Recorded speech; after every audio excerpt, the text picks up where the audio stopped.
All right, so good morning, good afternoon, depending on where you are. So Facebook friends, Facebook community, Facebook family. I am pumped and excited because this individual is a very special individual. He's a dear friend of mine. We've known each other for several decades. He is a serial entrepreneur, extremely successful businessman. But the one thing I love about him is he's also a family man, and he absolutely loves to help people. And he's a upcoming author in our book Landed for Success Volume 2. He knows something that I absolutely have no knowledge about, and that's crypto. I don't know if he's even have the time today to share that with us, but I know that that's one of his huge passions. He's helping individuals create wealth all around the world. So you guys, please help me to welcome from the United Kingdom, my good friend, Keith Williams. Gordon, it's so good to see you again. Wow, where's all the time gone? I think I've known you a couple of decades, over 20 years now.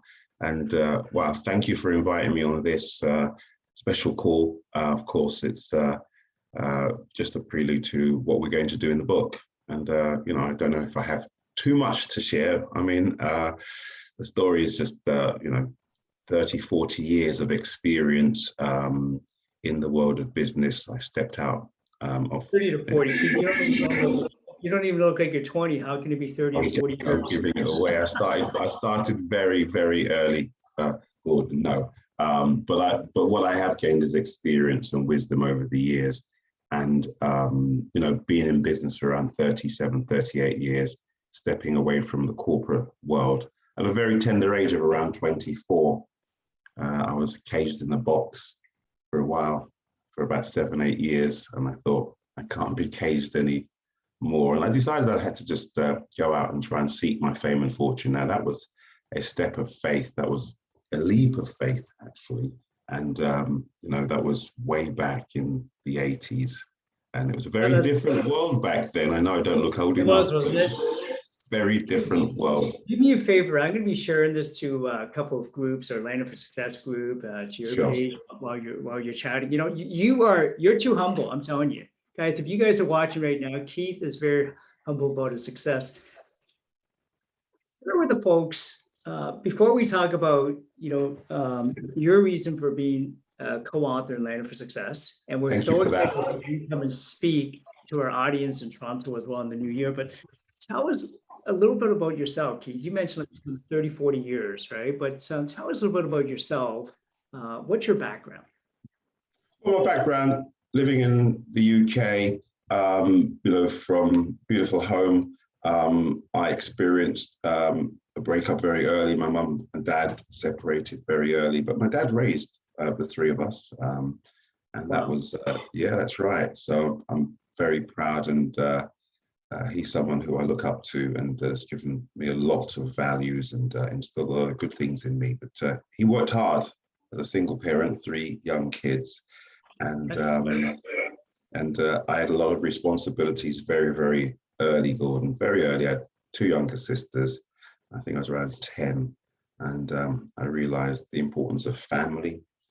We lived in a family unit where my grandmother, my grandfather, the typical family unit, aunts and uncles, all living in the same townhouse, as you do in those days.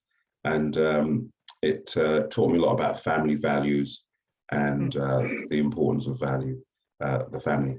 But I also wanted to make sure that he was very proud of me. So I worked hard at school, as you do, studied hard, and it was easier for me actually to take the wrong roads back then. Easy, Wow. Single parent, very easy for me to go down the wrong path, the wrong road, follow the wrong friends. But I was very lucky. I had some good friends around me. I did things like play chess club, the math club, that sort of stuff. Rather than going out and doing other things. And education was important to me as well. But I studied petrochemical engineering, cryogenics, oil rigs and gas fields, that sort of stuff. And I left school and I went on to further education, took up a job in an engineering company. And I thought that was my my future. That was it for me, Gordon. I thought, yeah, this is great. This is what I want to do from school. And in those days, there was no computers. So everything was done on the drawing board. Typical, you got 300 drawing boards on one floor. And I'm just one guy out of 300 in the piping department. And, it was just like a number. But I sat right next to the window in central London. I could see the world going by. And I felt a little bit like a caged lion. I'm a Leo, but I felt like a caged lion at the tender age of early 20s. I just kept on staring out at the world, just as, You felt like you're boxed in, right? Caged and boxed in. Yeah. And I only had the guys on the floor to talk with. And of course, they're telling me their stories of how their life has gone and their problems and this and what they could have, should have been and that sort of stuff. And I sat there for a couple of years listening to these stories thinking, I need to get out of here. This is not what I'm thinking, early in the work life. So I must admit, a few years, around about 19, 20, I got exposed to the world of multi-level systems, multi-level marketing, cleaning products. I won't mention the name of the company. However, I had to go around with a box of cleaning sticks and a handkerchief and a tin of boot polish. And that was my very, very early experience in the world of multi-level. The circles were great. It really, what it did, it for me, Gordon, it straight away, it just planted the seed, planted the word freedom in me. Yes. Because it represented freedom. And at the age of 24, I had enough of being in that box and I just wanted to go out and just, experience life. And I just got fascinated with the world of multi-level back then because I thought it was a really great concept. With a young mind, I completely understood it. Well, I did. I left the world of employment some 37 plus years ago. Wow. And it was incredible. Of course, it was difficult. But I certainly picked up a lot of experience from the short sort of career I had in the MLM space. I did about 9 months. I got pretty high up in the plan for my age. Yes. But I thought my customers were doing me a favor.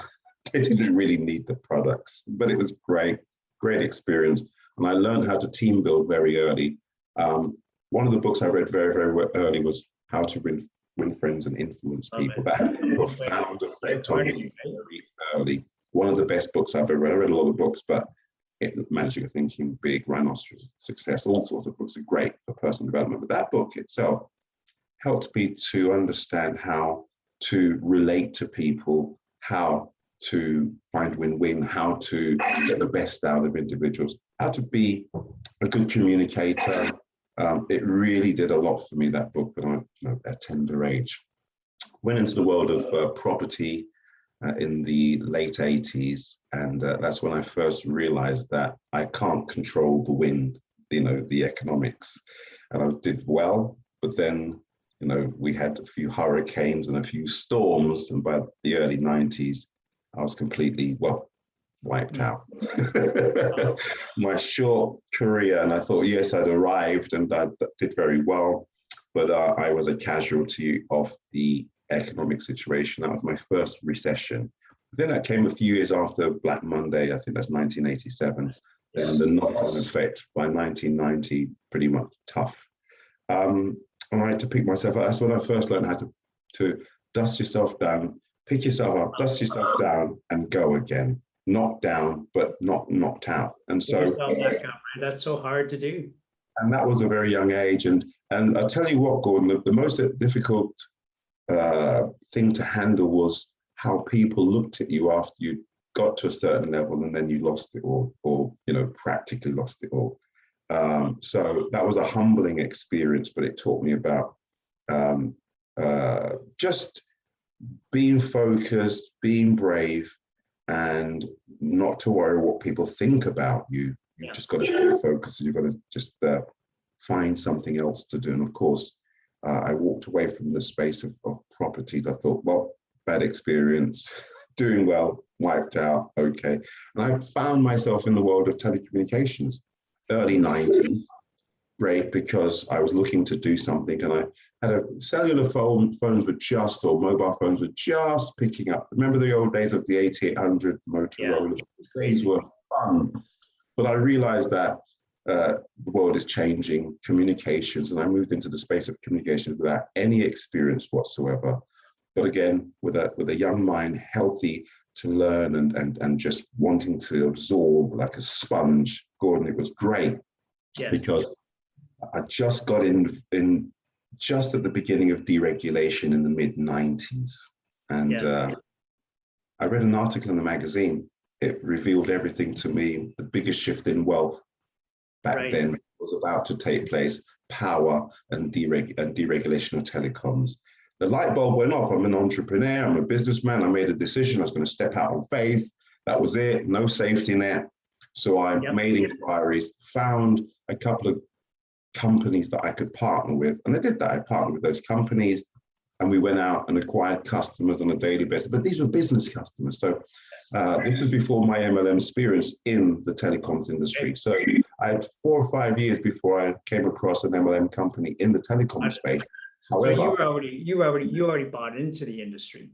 And what I also quickly understood and loved anyway from the early experience in MLM is that residual income and residual rewards coming in every month. And I was already in B2B, acquiring business customers. And of course, when you get a percentage of the bills they're going to pay anyway, Gordon, we've heard that before, but they're big customers. Well, all you had to do is just acquire more and more and more customers. And back then it was great because customers were dying to save money. There wasn't many competitors out there, and I was with one of the major competitors.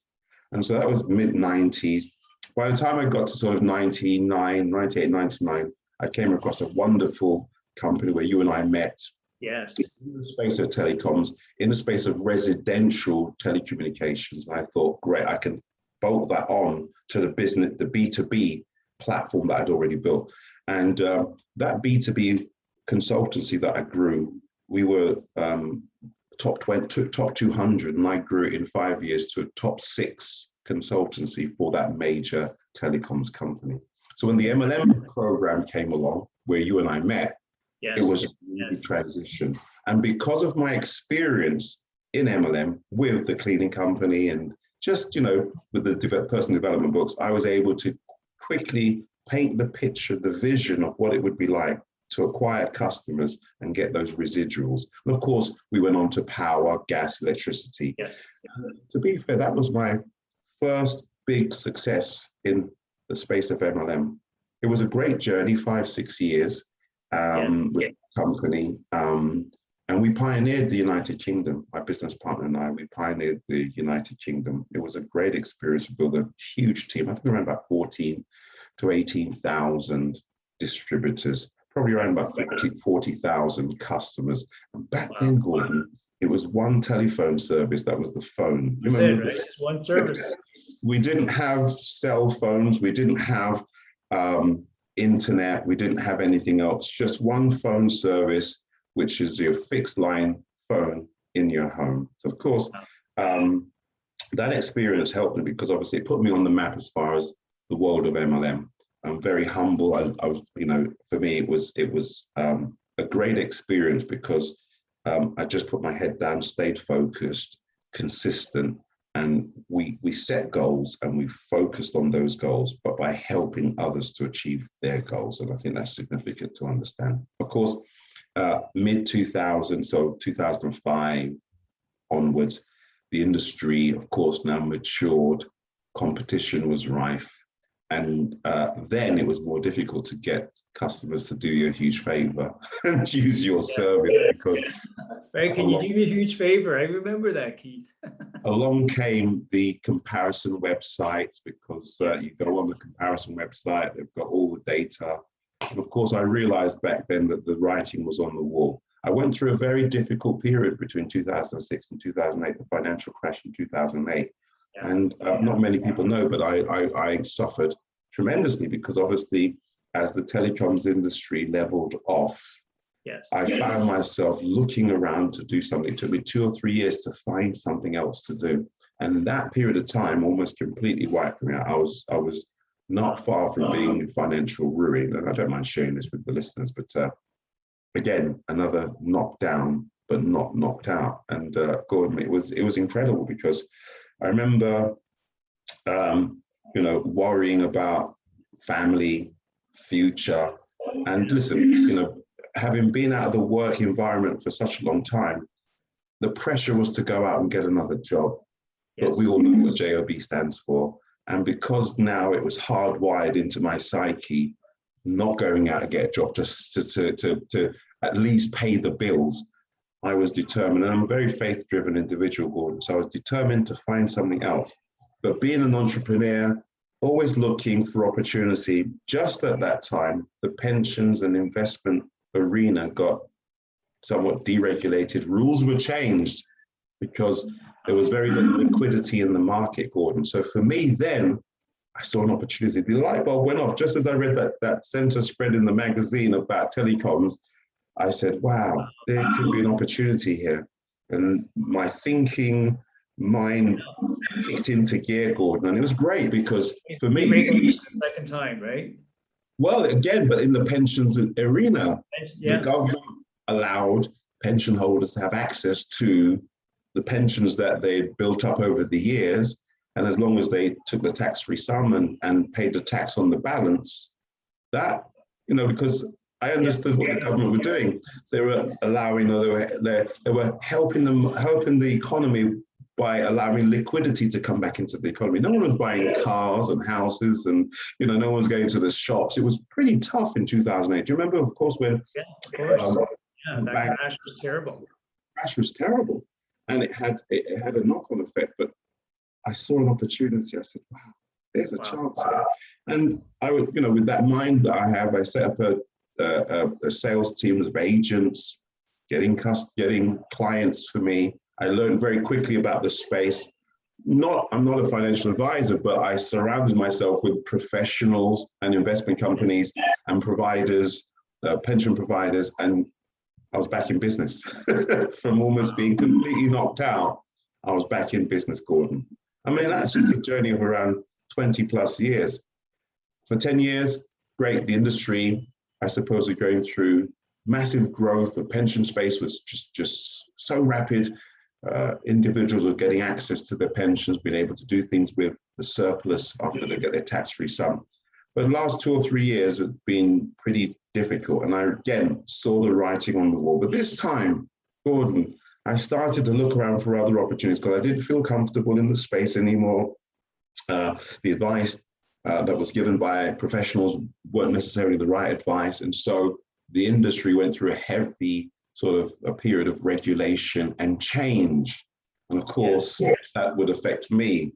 So leads me to where I am today now. Around 2017, I started to look around in the space of cryptocurrency, knowing, just as I did back then in sort of 1993, that deregulation of telecoms and power was going to be huge.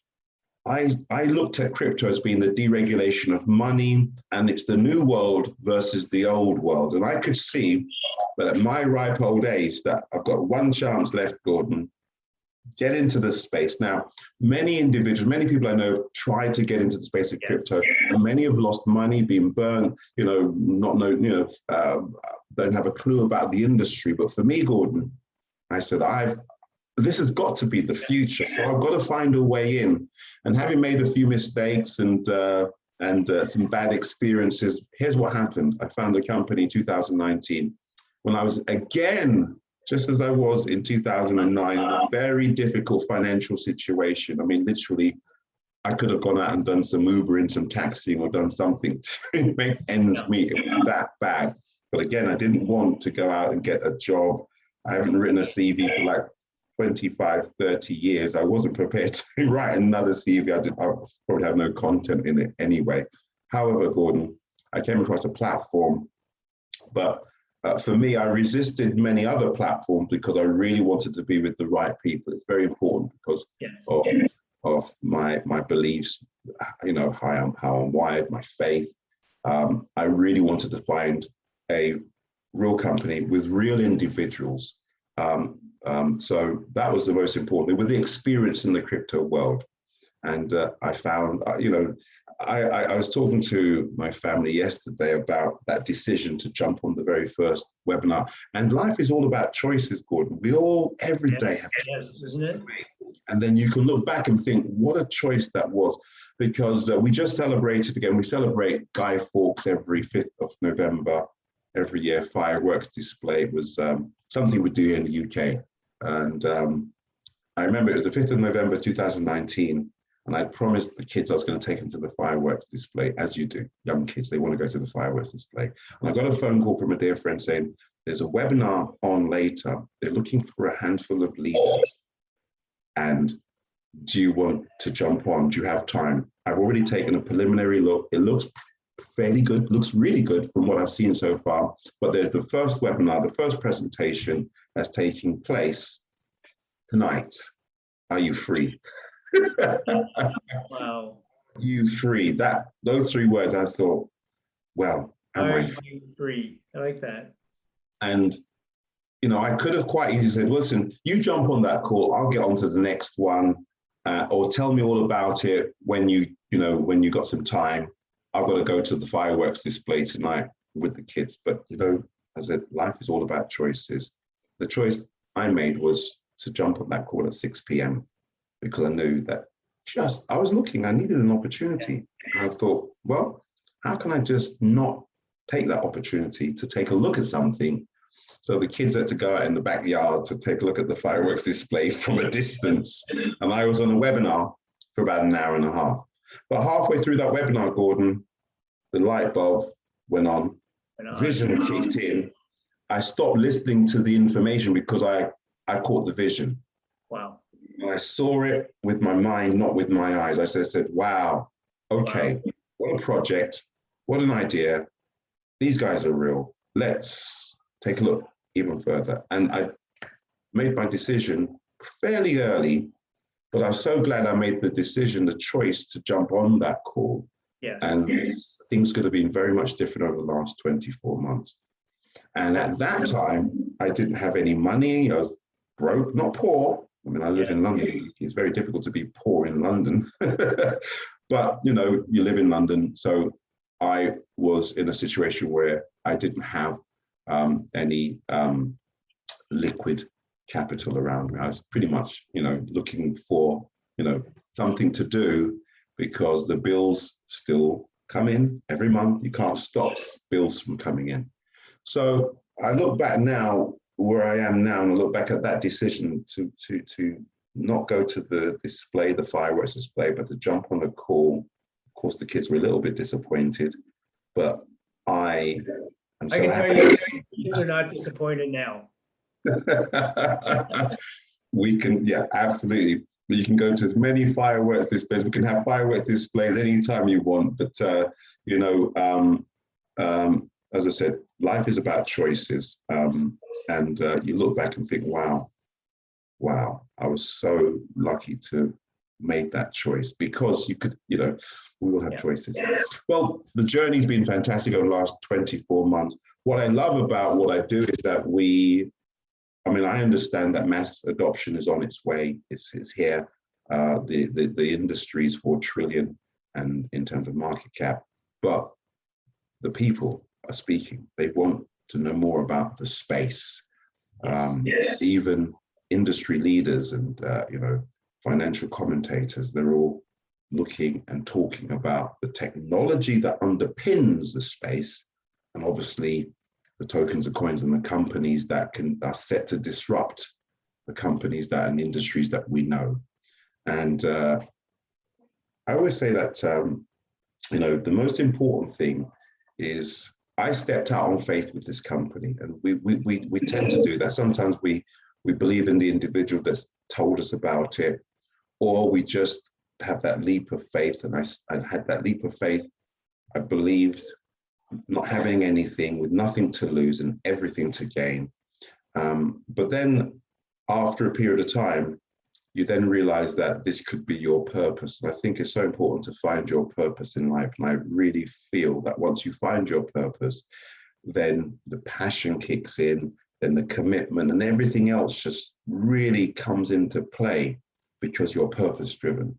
And being in business for many years, sometimes you develop bad habits, and I had to get straight back into the books. But now the books are now online. You can watch YouTube. You can listen to all Those the books are already inside of you, Keith. You've already lived and breathed those books. You mentioned about passion and purpose. For some of my friends who are watching right now, Jack Anthony, who's one of the co-founders of Landing for Success. I see Lester Bailey here from Great. Phoenix. Fantastic. And Keith, you have knocked it out of the park. I know you're humble about your success. You have, it's such a short period of time, right? But you've also said to me, it's, the 2 or 3 years, people think it's 2 or 3 years, but you said, yeah, but it's been like a lifetime journey to get here. What do you mean by that? For some of the folks who may be watching right now, say, yeah, but Keith, I've tried and tried and it hasn't worked. So why should I try? Tried, and the dreams were never realized. So that journey, when I said to you, I see people, people say, oh, well, it's all good, it's great for you, you got in early, or they say, oh, well, you're one of the lucky ones, or a lot of people. Well, I'll tell you that doesn't mean anything. I always say that what they see is the tip of the iceberg. They see the last couple of years, that's the tip of the iceberg. But what they don't see is the 37 years before that journey. That journey is the journey of learning, gaining knowledge, acquiring wisdom, working on yourself, learning how to pick yourself up when things don't go right. Jim Rohn talks about the wind blows every day, and the wind blows you off course. But if you have a direction, a destiny, all you have to do is set your sail. I love that, because every day we're going to get gusts of winds that are blowing us off course. And these are disappointments. These are things that haven't gone right for you. But you've got to set your sail every day, knowing that the destination is there, and you just handle the hurdles, the gust of winds, so that you stay on course. So when I said to you that the journey isn't just 2 years, yes, 2 years, it's managed to manifest now into something special for me and my family, and a lot of thousands, tens of thousands of individuals around me have now found a home and changed a lot of things, and I've got in a new industry. It's very exciting. But as I said, we all have our journey to go through, and I always say the most important thing is the wisdom that you have. So you've got the knowledge and the experience, but then you've got to understand you have wisdom. And as I said, back in 2019 in November, wisdom kicked in. It's wise to jump on a call as opposed to go out and hang out when you need an opportunity. Right. And it would have been easy to just say no, right? Oh, absolutely. Or I'll jump on tomorrow. When's the next one? And life gets in the way. And guess what, Gordon? You never do. You never do. See, opportunities are never missed. They're only passed on by to somebody else. Somebody else might have taken the same opportunity and run with it. I grabbed it with both hands because I was there at that time. So the journey's great. I mean, there's times I've sort of said, why me? Why the industry, for example, of the property world? Why not you, right?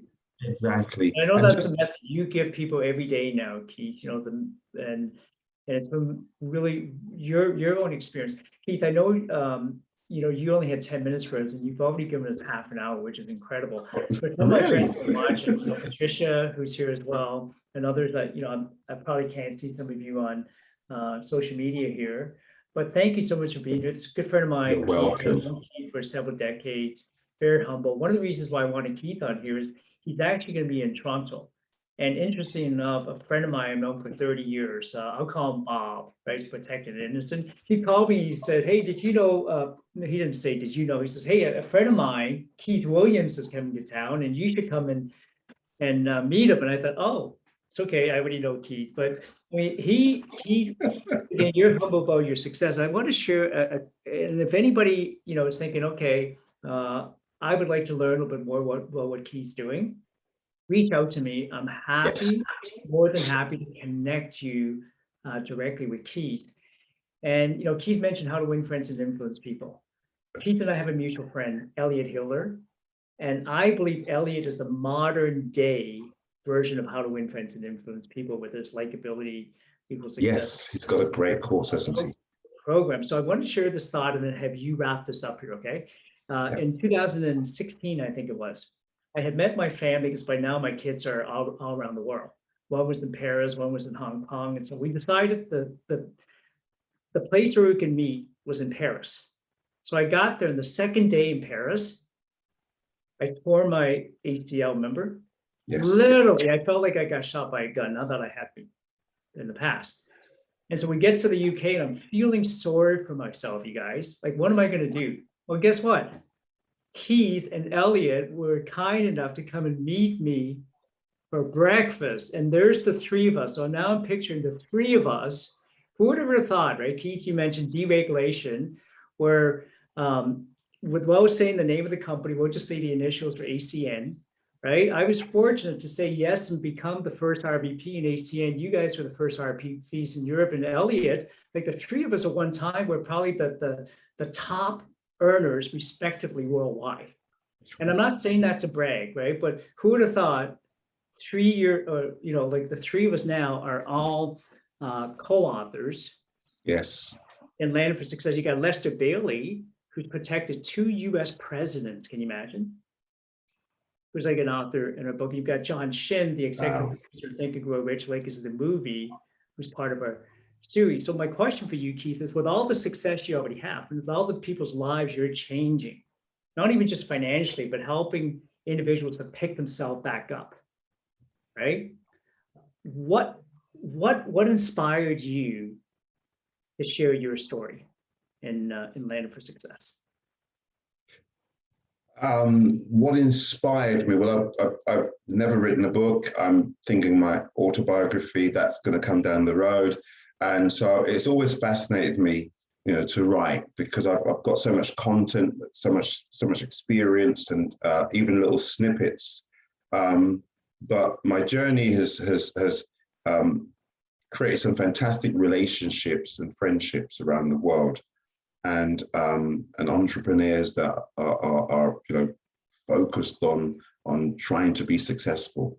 And I think the most important thing when you think about success, it isn't how much wealth you have and trappings that you can show off to your family, your friends, and wow, look at me.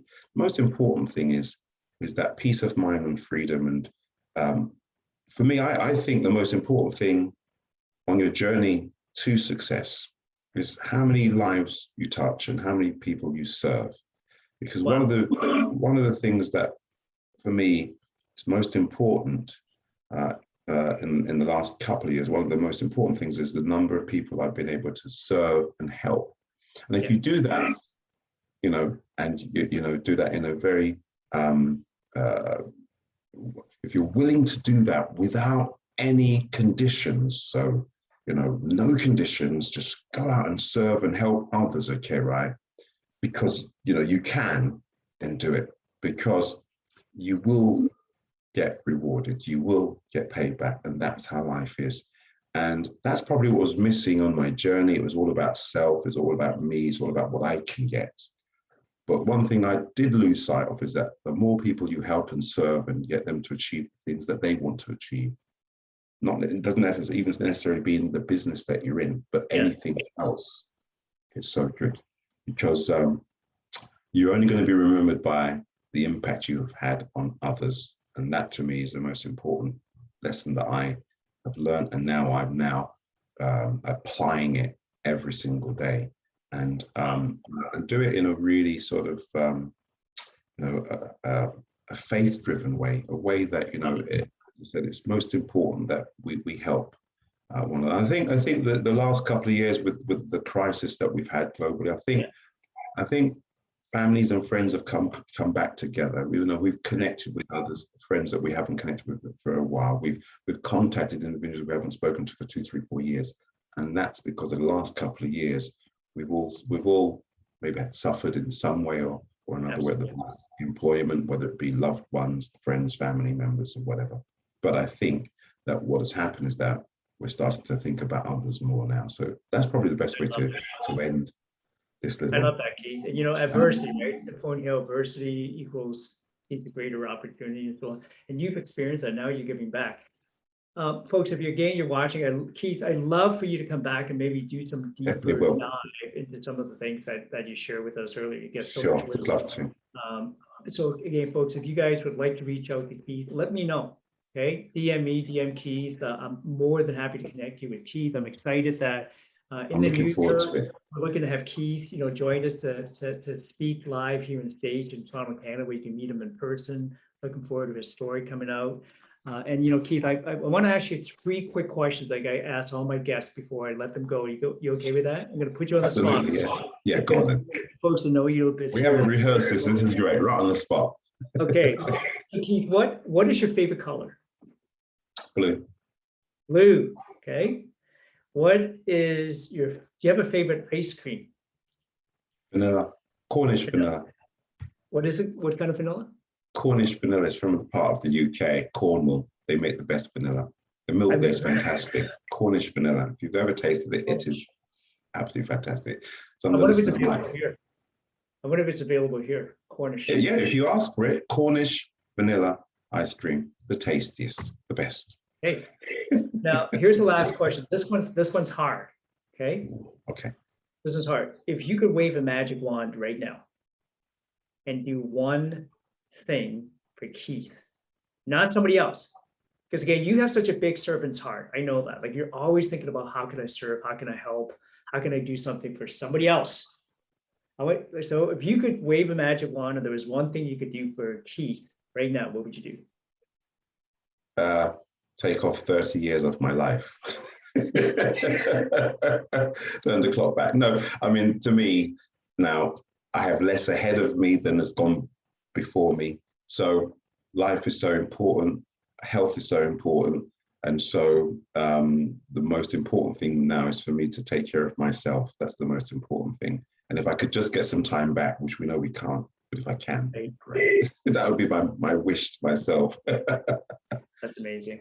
Wow. Well, Keith, thank you so much for being here, folks. Thank you so much for watching. And if you're watching the replay, look, please leave, if you have any questions for Keith, if you have any comments, please write them below. And again, I'm happy to connect you directly with Keith. And for the folks who are in Toronto, I know, Keith, you're going to be spending some time here. Next week, I'm in next week. So yeah, and next week, the 10th. Tony Nang, who's also one of our authors in Land for Success. He's going to be with you as well. So you guys are ready. Reach out to Tony. Okay. Any final thoughts, Keith, before you go for the folks here? Final thoughts. For the listeners, I would say find that freedom that's important to you, and don't relate it just to a monetary value, a sum that you find that freedom, because I've been free for 37 plus years. It's been a difficult journey at times and a wonderful journey, but I got rid of the alarm clock many years ago. And for me, the most important thing is to have that peace of mind. Now, once you get all your money issues and they're gone, then you can really be who you want to be in life. It's so important. Now, that's the journey that we're all on. That's amazing.